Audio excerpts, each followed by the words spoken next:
guys, what's up? It is your girl Martika, and I am here today to talk about this lovely, beautiful face. Now, in case you're wondering, Martika, the makeup is makeuping. How did you get this flawless, glowy, natural skin finish look? I'm here to help you. I'm here to put you guys on. So the first thing you want to know is that when you want your foundation to look really natural, you want to go with, I prefer a shade slightly lighter than my skin tone. So right now it's winter, and as you can see, my neck is usually darker in the summer, which I love that tan, but I went slightly lighter. So I went with a shade slightly lighter. When it's on my skin, it's close to my skin tone, but it's slightly lighter, not a major difference, but I like it because in this area I can get nice warmth and it goes well with my neck. What I do is if I put this foundation on, it's gonna look really bright, especially in this area. So now I use a cream contour. So I'm just showing you guys, this is my cream contour, and I just bronze up and warm up around like a C, around the upper area or the upper half of my face. So because I have this little widow's peak here, I like to do in between, and I like to do fully on my cheek because I like it nice and full. And what I use for the blush, now usually I would use a powder blush, but because it's winter time and I want, once the makeup settles after about 2 hours, my natural oils start to lock in with the foundation, then you get nice sheen, that glowy look. I like to use a liquid blush. So I just started, well, I've been using these for about a while, but I would say in the last 2 years I started using them. Before then, I wasn't really using a cream or liquid blush, so I just applied that on. As you see in my videos, blot it on, and once it settles, it looks like skin. It looks like it's coming from underneath my skin. Now, this is my favorite. This is the antidote to it all. This right here. So right now I'm using the tinted.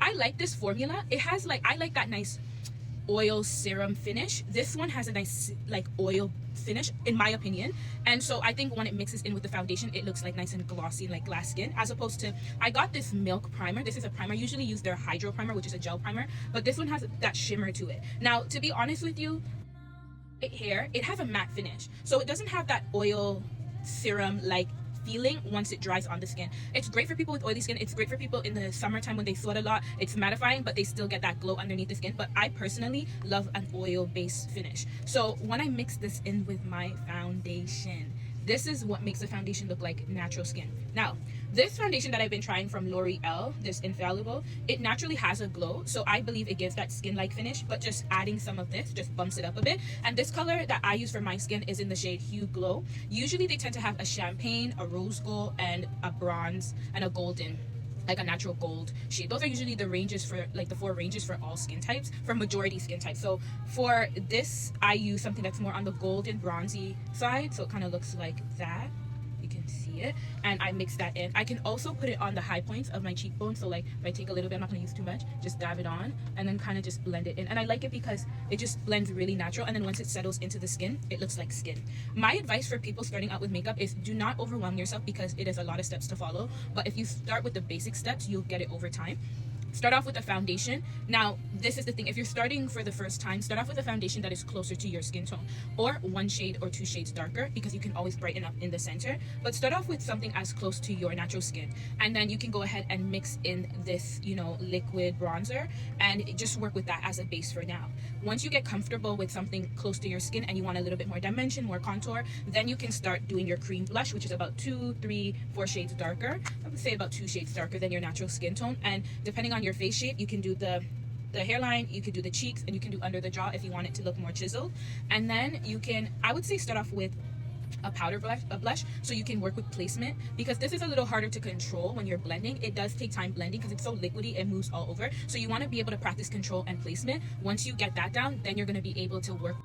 You apply this, then you can start off with a little, like 1 or 2 dots, blend it out, and then layer it on over time. As you see, I pack mine on because I've kind of got the gist of how to apply it and where to place it. But to be very honest with you, your creams, your liquid bronzers, and your liquid foundation is your best friend to a satin finish. Your liquid foundation has to be your shade, or like 1 shade darker, just a tad bit, nothing too crazy. And then you use your liquid bronzer and mix that in to give a nice skin finish. You just want that skin finish, so your makeup doesn't look cakey, it doesn't look powdery, etc. And then you can graduate from there, and then you can start doing the contour. And I like cream contours, and then you would set with either a translucent powder, so something that looks like this, like a Laura Mercier just liquid translucent powder. I recently just started trying the Fenty translucent powders, but they have a little bit of a tint to it. Mine is in the shade Banana, so I like that golden warm undertone, so I went with Banana. Sometimes they have the white ones that are translucent, so it's just one natural shade. You can put that all over, and or you can do a contour, like a powder contour, just a set where you place the contour. So any one of this is the Danessa Myricks Yummy Skin Balm, and I use this as a contour too because I like the shade. This is in the shade 10. Anything cream based that's darker, I like that for my contour. And then again, as I said, my foundation, I go slightly lighter because as you can tell, this shade here is very different from this shade. One's dark, one's lighter. I go with the light foundation base, and then I go over with my cream contour. So this is how I get that nice natural skin finish effect.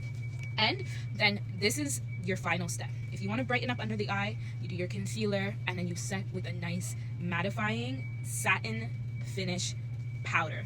So again, either the Laura, for me, there's a lot on the market, but for me, I like the Laura Mercier or the Fenty Beauty. I've been falling in love with Fenty Beauty, like Fenty, her lip stains. I like her lip glosses. I have like a lot of her lip glosses here. Some are in my purse right now, so I'll just like her glosses. Like I had like her mascara. I've tried her mascara, love her mascara. Like Fenty Beauty is a good brand. I like that. And I like to play around with different things, but I recently just got put onto this setting powder, the Banana. I usually use her blotting powder, the one that comes in the little compact, and you just blot it to touch up. But yeah, I like this setting powder. I'll just show you quickly how I would usually use it. So I would just take a little bit. To apply this, I would take a little bit, dust off the excess, and then go right. So because this is chiseled at the top, it will fit right into this area. And I like to pack on a good amount like that because I like to brighten up in this area, and I don't like my concealer creasing. So again, I do the same thing here. Just start with a little goes a long way. Knock off the excess, and then you can sweep it under the eye just like that. So it just has a nice finish, nice and polished, and it's not cakey. And then once your makeup settles, it helps to look like skin. So you want things that are going to help to support the finish so that it looks like skin. So your cream contours, your liquid foundations, your liquid highlighters, your setting powder, but it has to be like it's a mattifying setting powder, but it has a nice satin finish to it. And usually it tends to be on the looser side, so you can actually like dust it off and spread it wherever you need to. You can let it set. But I hope these tips help. I know I've been asked in the past, and I thought that this is a good time to share. I've been wearing this for about maybe I'd say over 5 hours now, so it's nice and settled in. And yeah, I hope this helps you guys. Anything with sheen, anything with shimmer, anything that's glowy. Oh, one more thing. If I were to go with a foundation, no, a liquid highlighter, and let's say it's champagne, and it doesn't have like a peachy tone to it or any warmth to it, it could be ashy for my complexion. So you want to keep that in mind. Like anything golden or bronze for my complexion works very well. Even rose gold could work. I can get away with it. But if I do like a champagne, it might be a little ashy. I might have to do just a little bit just to get a little bit of that glow. But it's better to go with the correct undertone so that it looks as natural as possible. So that's key as well. I wanted to tell you one more thing. So usually I would wear this in the summer. This is the Fenty, and this is the How Many Carats Diamond Balm. This is like my staple, and as you can see, I'm almost at pan. But I like to use this product. It's literally like it's like a body glitter. Can you see it? I'm just packing on a little bit right now, but it has like this sheen to it. It's a body glitter. I use it all the time, and it just like I add it to my face sometimes, like in the high points, and it helps to give like that glowy look. That's just an extra step, but for the most part, I like that. And you can tell that it's not rose gold. It's just because I've been using it for so long, it's starting to match my complexion, but it tends to be more of like diamonds, like a neutral undertone. So this one is not too bad as well.